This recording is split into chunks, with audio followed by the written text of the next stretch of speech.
nggak bisa mengejar, mengejar si urbanisasi itu.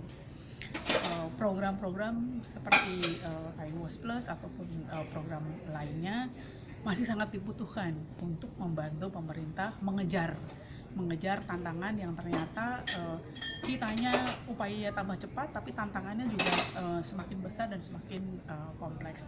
Tapi saya yakin kalau upaya ini kita lakukan sama-sama, pasti suatu saat kita bisa mengatasi tantangan seperti masyarakat Indonesia yang belum mendapatkan akses air minum dan sanitasi yang layak. Perilaku itu salah satu, tidak satu-satunya tantangan.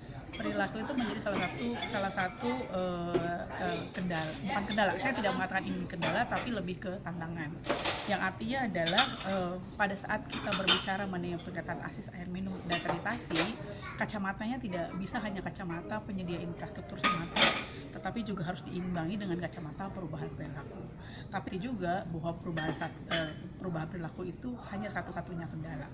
Ini salah satu dari kendala. Yang lainnya masih lumayan gitu ya. Kendala kita sekarang berbicara mengenai sektor air minum saja gitu ya. Kendala yang juga di hadapan mata adalah kendala sumber air.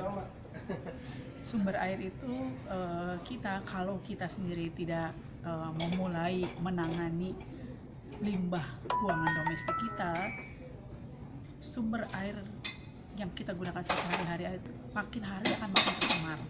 Jadi pada saat kita ngomong air minum pun tidak lepas kita harus ngomongin sanitasi, karena ini menjadi satu kesatuan. Sanitasi tidak diolah akan mencemari air minum. Isunya tidak hanya di perubahan perilaku, ada beberapa isu yang lain. Isu di pembiayaan, tetapi saya agak kurang setuju isu pembiayaan itu mengatakan bahwa pembiayaan kita uang yang ada itu kurang.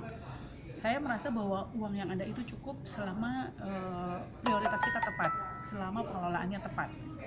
Air juga bukan sesuatu yang mudah untuk dilakukan, tetapi bisa dilakukan.